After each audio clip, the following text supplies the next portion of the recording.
Hello, everyone. I'm Olympia. Thank you for being here with me in this wonderful place called Lights Out Library, and I have a great story to tell you. We're going to use the time machine again tonight. In this story, we will explore more than 3,000 years of one of the most ancient and undoubtedly the longest antique civilization, Egypt. We will discuss its history, culture, religion, architecture, wars, burial ceremonies, and more. As always, you do not need to watch the video to follow along. If you wish to, you may close your eyes and forget about any worries as we embark on this adventure together. We now have a Patreon page for those of you who wish to and can support this project. Get more of it and listen ad-free on your favorite podcast app. Patreon is a platform that allows you to directly contribute to our work financially. If you join, you will get various new things like the possibility to listen to all episodes with or without background sounds, and regular bonus episodes. We already have 3 episodes available only to our Patreons, with the latest one being The Life of Frida Kahlo. You will also be able to download all these audios, and you will have your say on the choices of topics, advance releases, and updates on upcoming episodes. We hope to see you there soon, so that we may continue developing Lights Out Library, which we enjoy so much. You will find links in the description box and in the first comment pinned under the video. If you fall asleep and wish to resume the video later or jump directly to a particular part of the story, timestamps are listed in the description and pinned in the first comment as well.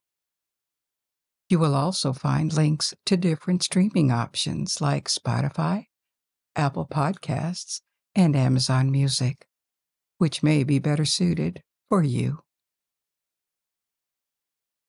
But before we begin, why don't you assume a comfortable position? Take a long, deep, relaxing breath. When you exhale, release the tension in your shoulders and your neck. Release the tension in your facial muscles too, and allow the sound of my voice to guide you through this journey. Our journey begins several thousand years BC in the northeast of Africa. You know that Egypt is strongly associated with the River Nile, one of the longest rivers in the world, together with the Amazon. The Nile has 2 main tributaries, the Blue Nile, which has its source in Ethiopia, and the White Nile, which is longer and rises in the Great Lakes region in Central Africa. They meet in Sudan, near the city of Khartoum, and then the Nile flows through the desert towards the north and the Mediterranean Sea, ending in a large delta. The course of the Nile has not changed much in thousands of years, but when our story begins, during the Neolithic Age, the desert looked quite different. The Sahara was less dry than it is now. In fact, it was covered in a savanna and could sustain prehistoric populations of hunters and small nomadic groups of humans who progressively settled in the Nile Valley as early as the 12th millennium BC. Remains like rock carvings indicate that people lived close to the Nile and ground grains to prepare their food. Very slowly, over several centuries, these populations changed their lifestyle and adopted agriculture. They cleared the Nile's banks of forests to start cultivating, and we have evidence that by the 6th millennium BC, there were already sizable settlements along the Nile Valley, with several hundred people each. The concentration of population in the valley may have been accelerated by climate change about 10,000 years ago, when North Africa started to dry, and this desiccation made the Sahara Desert appear over a period of several thousand years, replacing the savanna. These early settlers in the Nile Valley quickly learned to live dependent on the river. Every year the Nile rose and flooded the banks, leaving a layer of silt on the land that made it more fertile. This yearly cycle of the Nile's flood became the single most critical event in the Egyptian calendar for several thousand years because life in the entire valley depended on it. Several cultures flourished in what would become Egypt, producing pottery, herding cattle, weaving their first textiles with linen, developing architecture because now they were sedentary.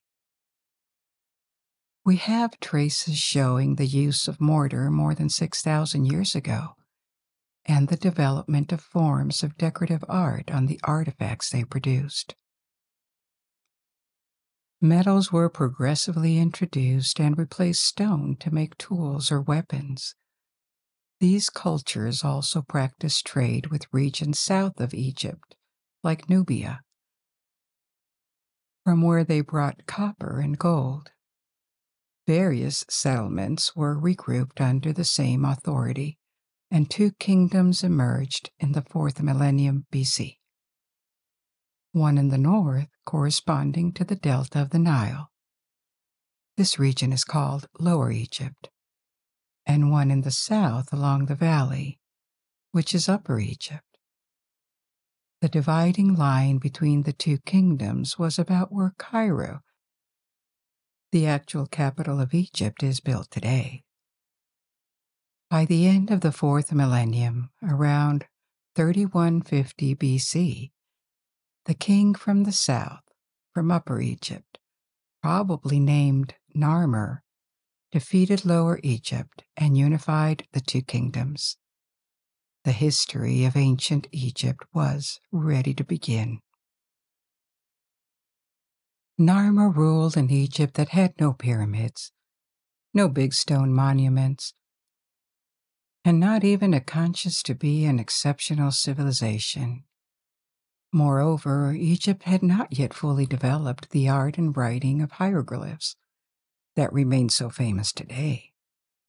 Yet the entire basis for the Egyptian civilization, its culture, its religion, and even its aesthetics, was already there and remained incredibly stable, with very little change over the next 3,000 years.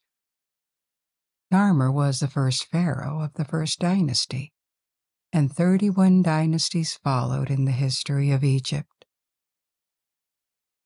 We must say that this organization into dynasties was not how ancient Egypt saw their history. It was created later by a historian named Manetho during the last period of Egyptian independence. Egyptians counted the years from the beginning of each reign. To them, even though the title of pharaoh could pass from one family to another, the pharaoh was close to a god. His relation to the gods was what maintained balance on earth, guaranteed the annual flooding of the Nile, and kept the world away from chaos.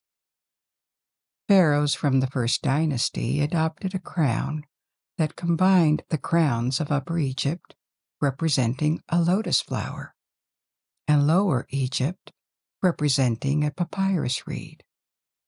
The two kingdoms were probably already culturally unified before they became one single entity. They had similar languages, cultures, and beliefs.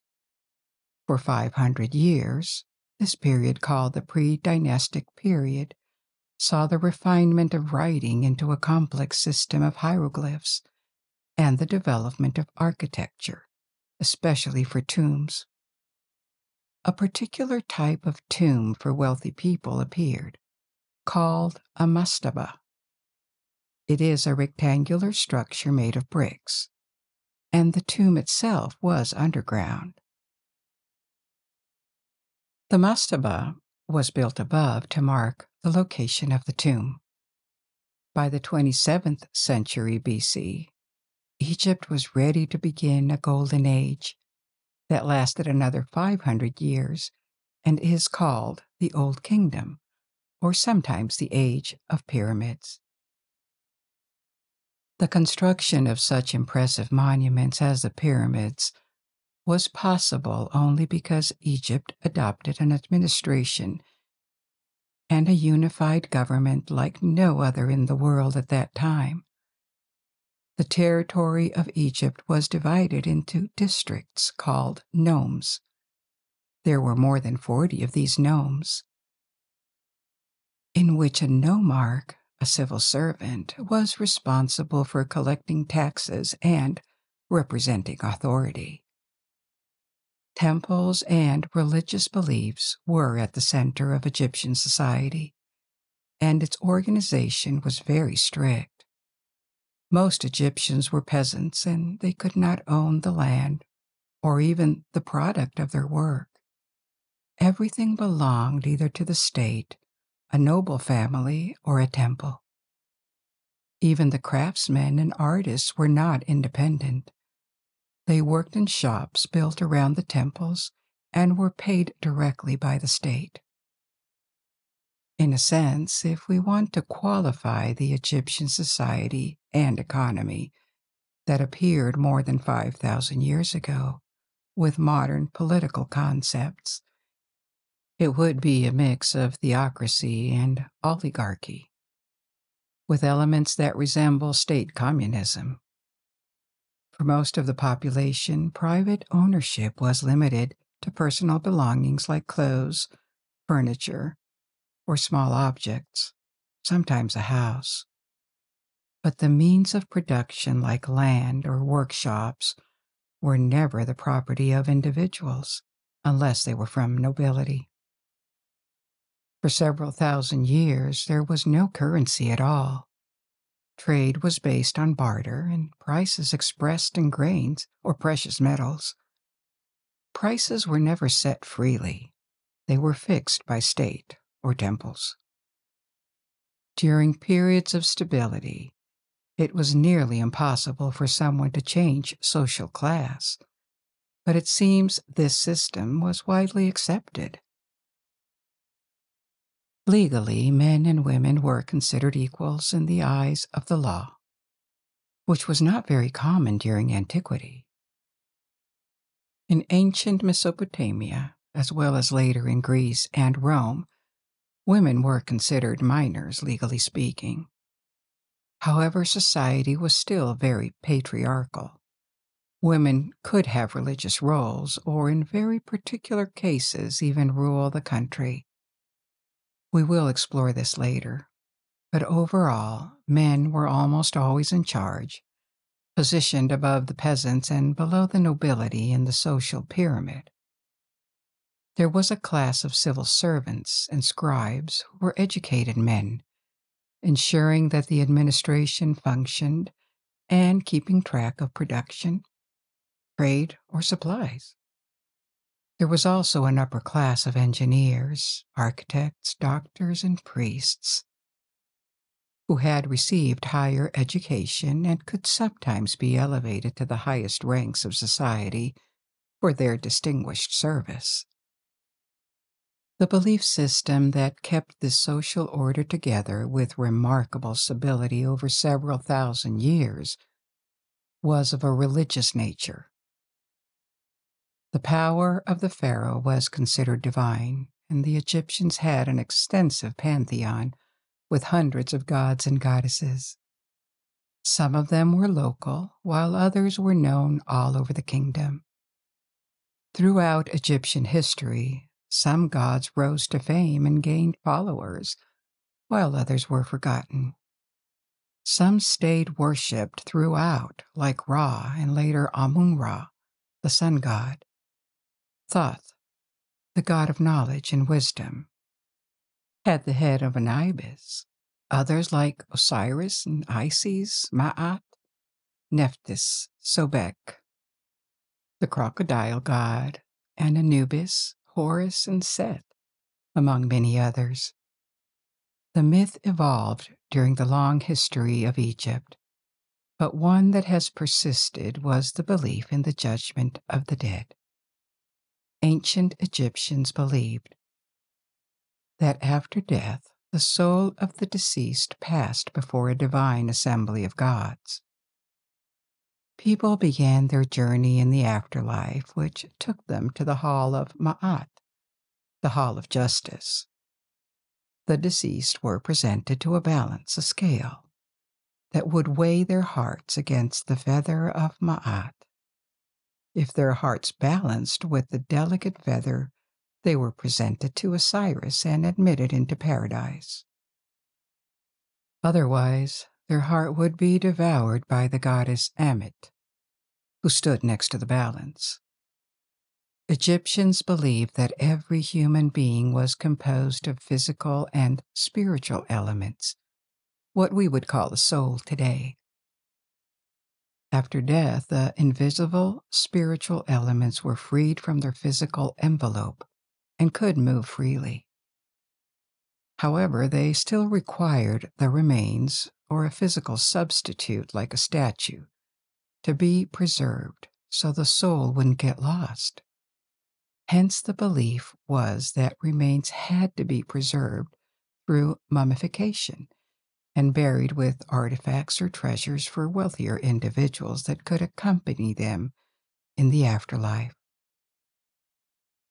With the Old Kingdom began the tradition of keeping organs separately from the mummified body in special vases. The art of mummification continued to be perfected for centuries. 1,000 years later, during the New Kingdom, which we will discuss later, every organ was carefully removed from the body. The rest was desiccated in a mix of salts, then wrapped in strips and placed in a sarcophagus that could receive extraordinary decoration. But the Old Kingdom is most famous for the gigantic pyramids that pharaohs built to shelter their remains. Pyramids are an evolution from the mastaba from earlier periods.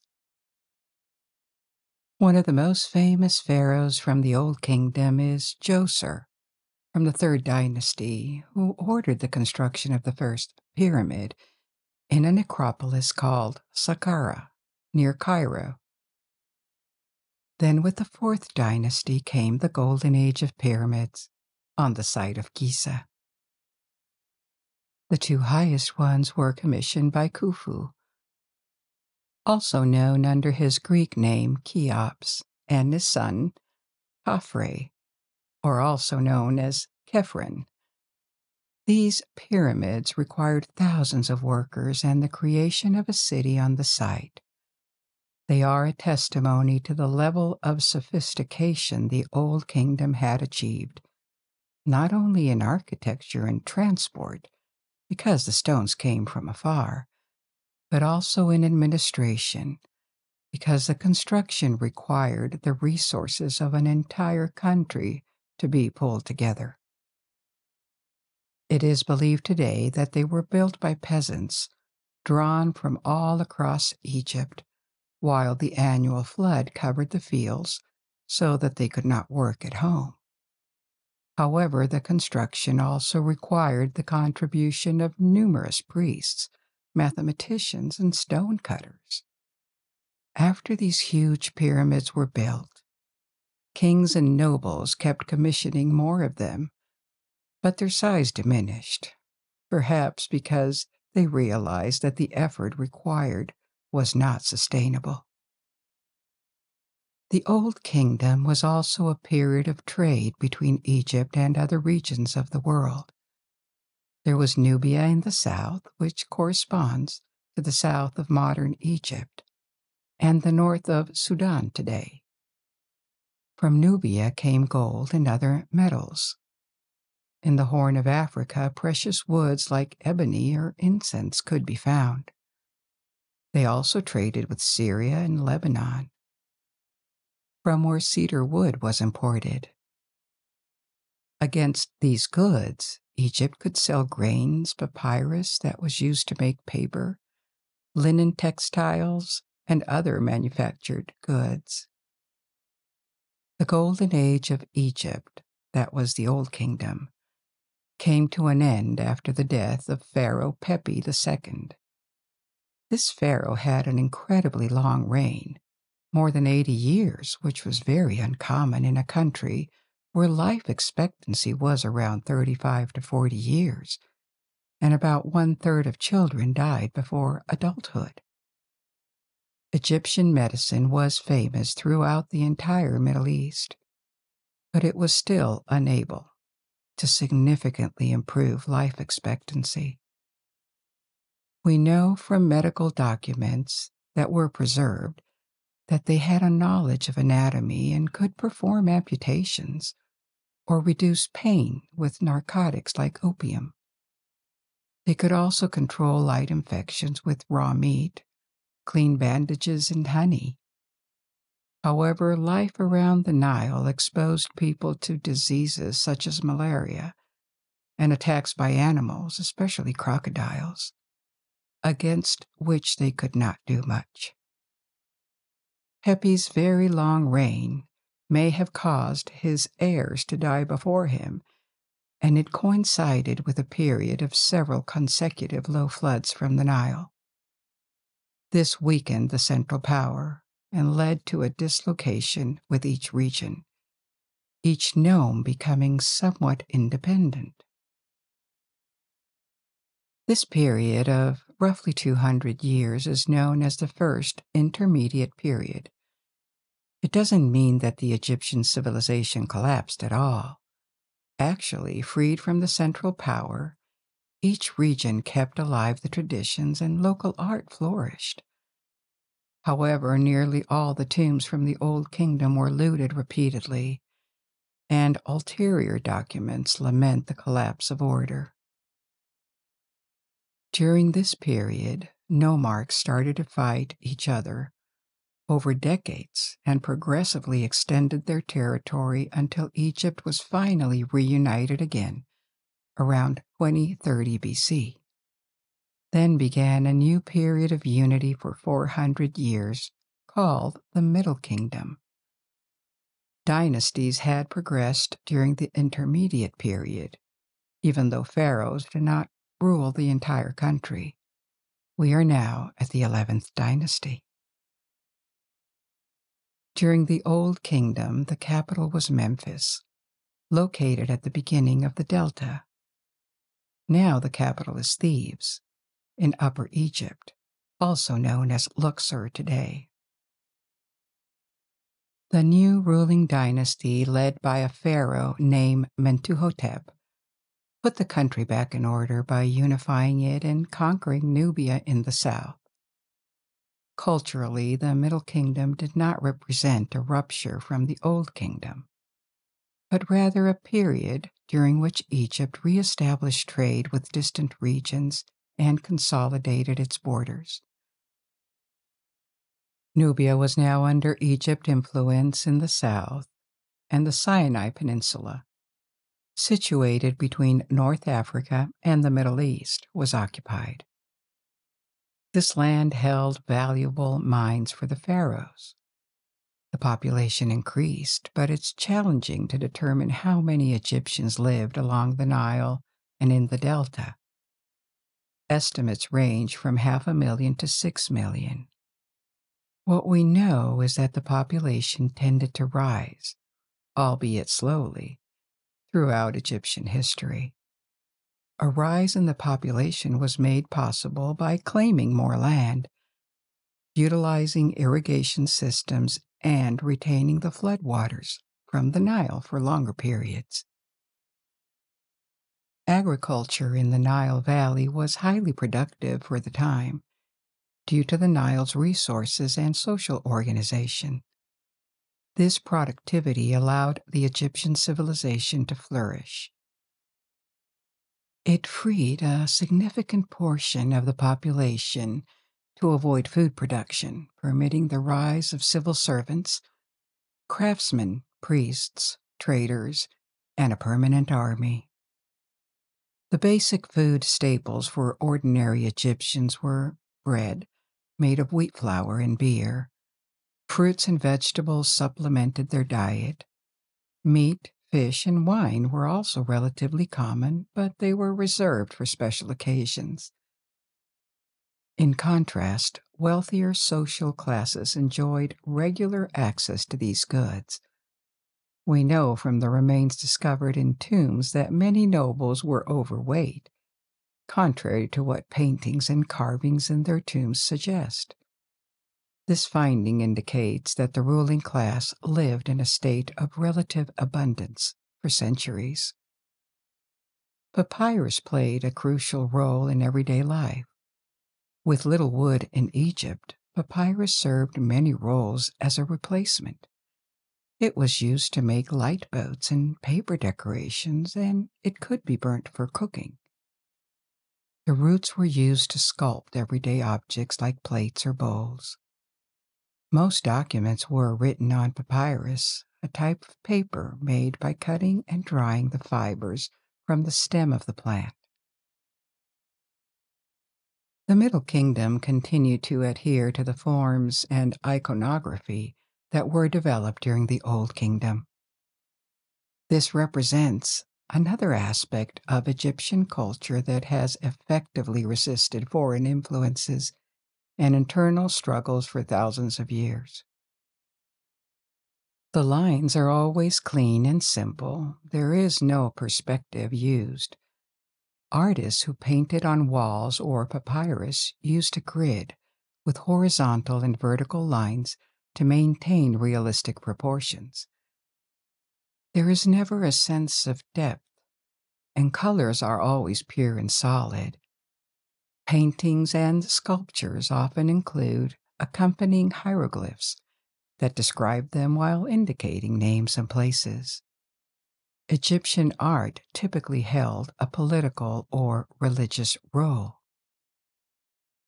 The depictions of people often highlighted their importance. For instance, the height of characters in a scene reflected their social rank. The pharaoh is always depicted as taller than all other men, and gods vary in size according to their supposed power and influence. Art was designed to decorate temples, tombs, and palaces. Today, only the first two remain, temples and tombs. They were built using stone, while the most luxurious and large palaces, made of bricks, have not survived. The pharaohs would commission carvings and reliefs to commemorate victories, communicate orders, or celebrate religious events. Ordinary citizens could not access such elaborate art, but they could possess funerary art pieces like small statues or a Book of the Dead, intended to accompany them in the afterlife. During the Middle Kingdom, it became popular to add clay or wooden statues representing scenes from everyday life to tombs. These models depicted workers, houses, or small boats. By the middle of the 17th century BC, after 4 centuries of stability, the power of the pharaohs once again declined. Periods of poor floods weakened their resources and legitimacy. This decline was exacerbated by the influx of people from Asia and the Nile Delta. These people, known as the Hyksos, had Levantine origins. They began to settle in the Delta. Initially, they may have been invited or accepted by the pharaoh, to work on their monuments, though this is uncertain. Regardless, their numbers grew, and by the end of the 14th dynasty, when the power of the pharaohs was waning, a powerful Levantine family residing in the Delta declared their independence. It remains unclear if the arrival of the Hyksos was a peaceful migration or an invasion. However, it is known that they brought about the end of the 14th dynasty by exploiting its weaknesses and seizing control of Lower Egypt. The Hyksos claimed the title of Pharaoh, thereby forming the 15th dynasty. Concurrently in the south, the native Egyptian houses in Thebes declared themselves the 16th and 17th dynasties. The Hyksos initially enjoyed success, pressing southward to Thebes, which they held briefly around 1580 BC, until they were driven back north.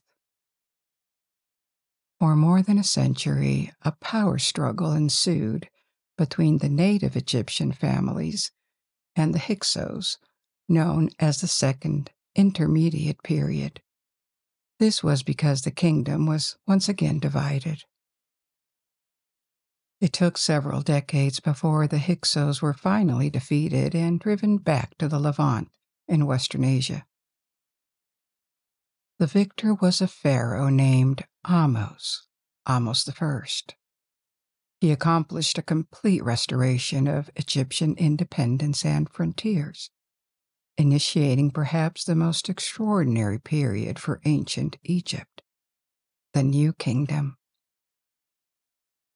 The New Kingdom is the time of sovereigns who remain famous to this day, such as Thutmose, Amenhotep, Queen Hatshepsut, Tutankhamun, and Ramesses.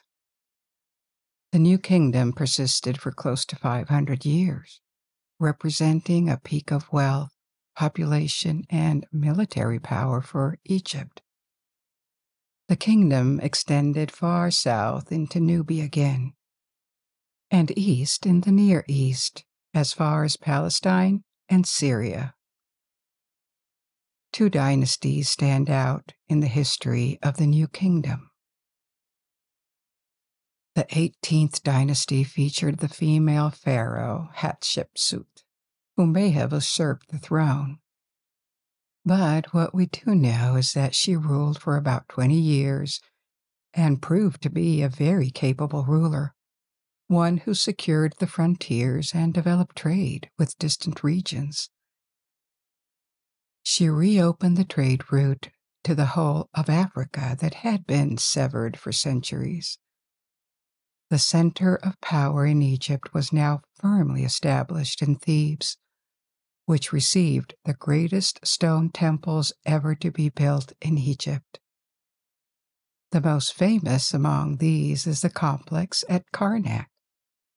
Work at Karnak had begun centuries earlier during the Middle Kingdom, yet the temple reached epic proportions under the 18th dynasty.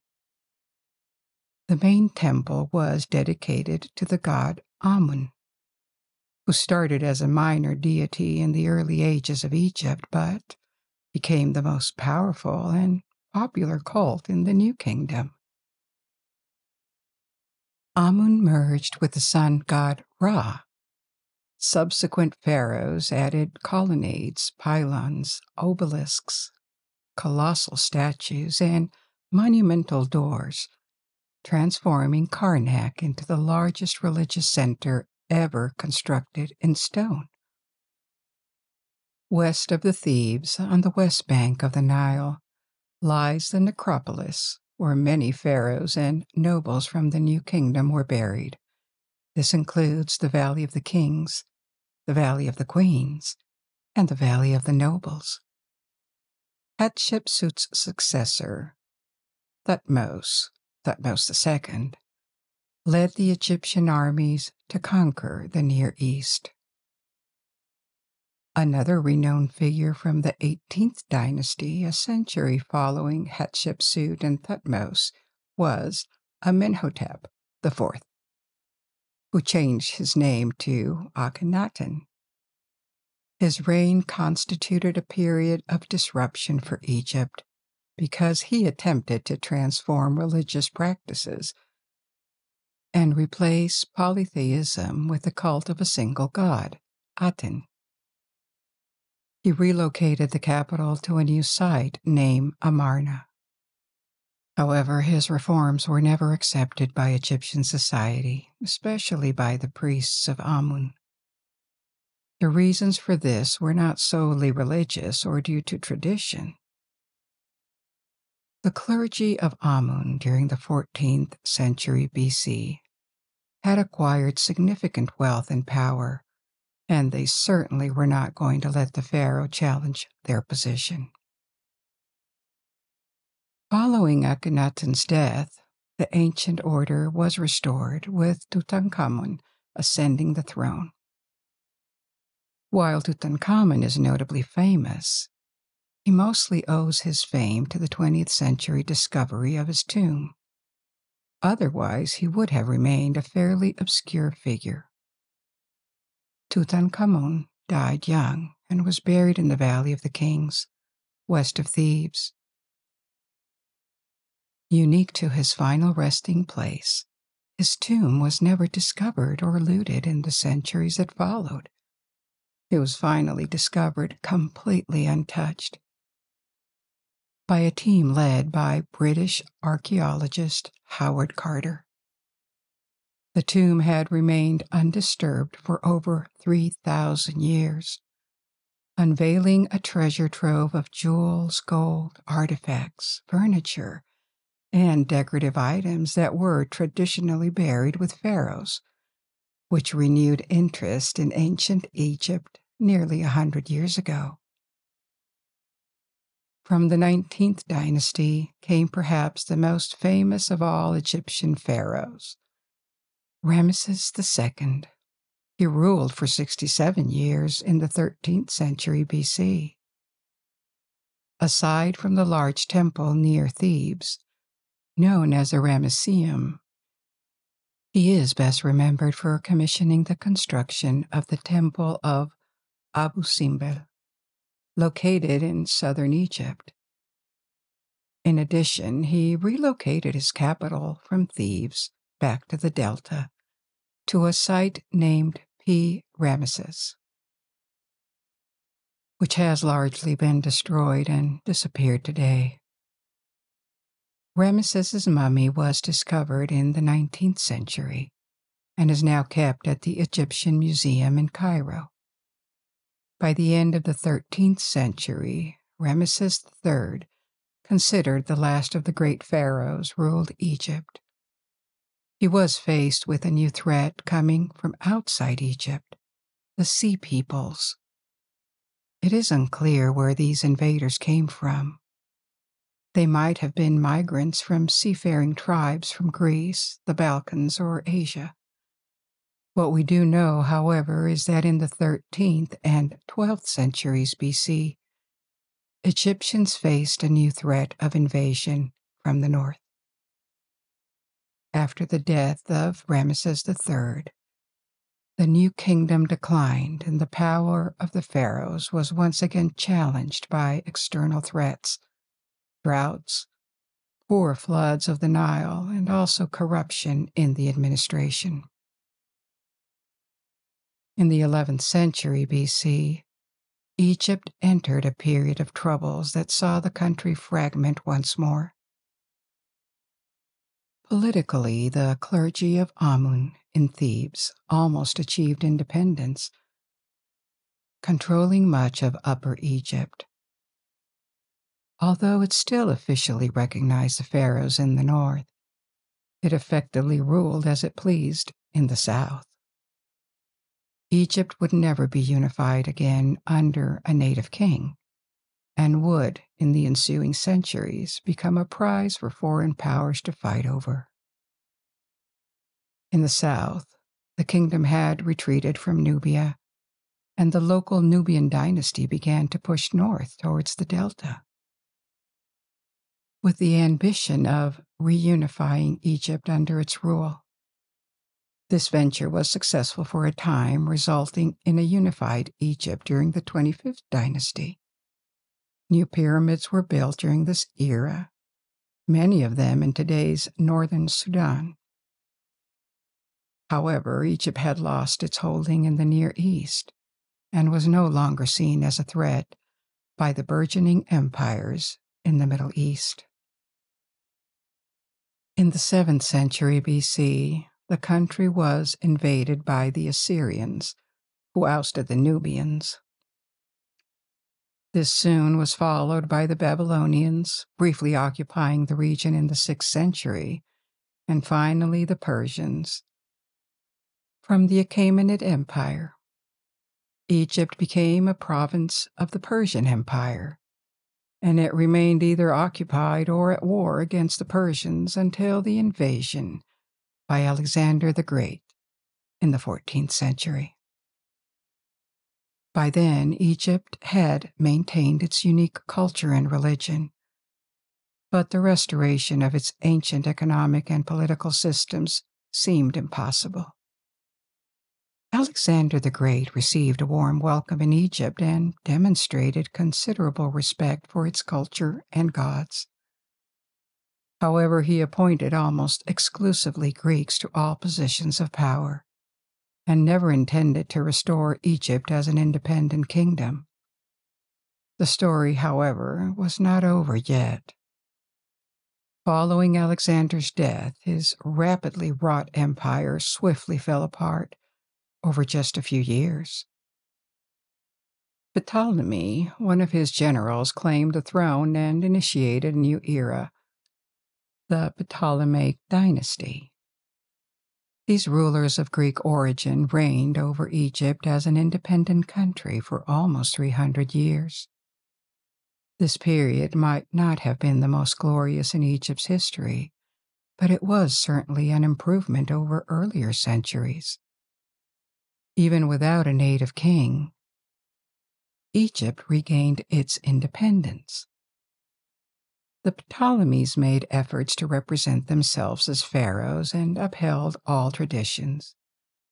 They continued to build temples, some of which are among the best preserved in Egypt today and date back to the Ptolemaic period. Their rule transformed Egypt into a new culture that incorporated elements from Greece. It was also a time of relative prosperity. Egypt became more than ever the breadbasket of the Mediterranean, exporting grains to other countries.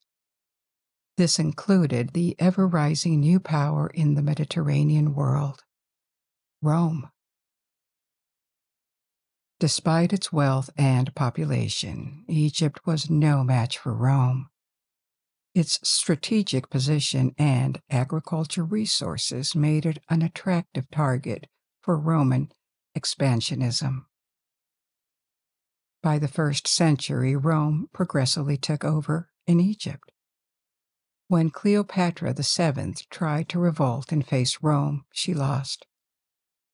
In 30 BC, Egypt became a province of the Roman Empire. With the death of Cleopatra, the last hopes of independence died too. Egypt became Roman and was later Christianized, which resulted in many temples being damaged or destroyed. The pyramids were sometimes used as stone quarries in the following centuries. The country was then invaded by Muslims in the 7th century. Little by little, monuments disappeared under the sand. Gods were forgotten or disowned, and new customs replaced ancient ones.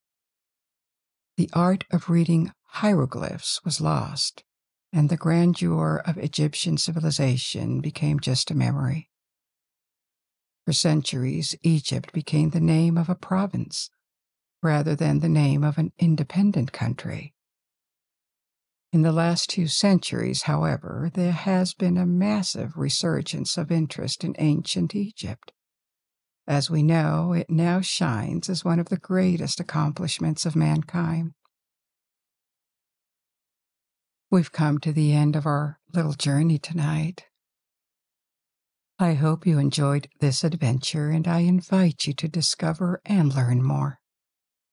Now you can let go and fall asleep, or you can pick another story from my ever-growing library. And until we meet again, good night. Sleep well.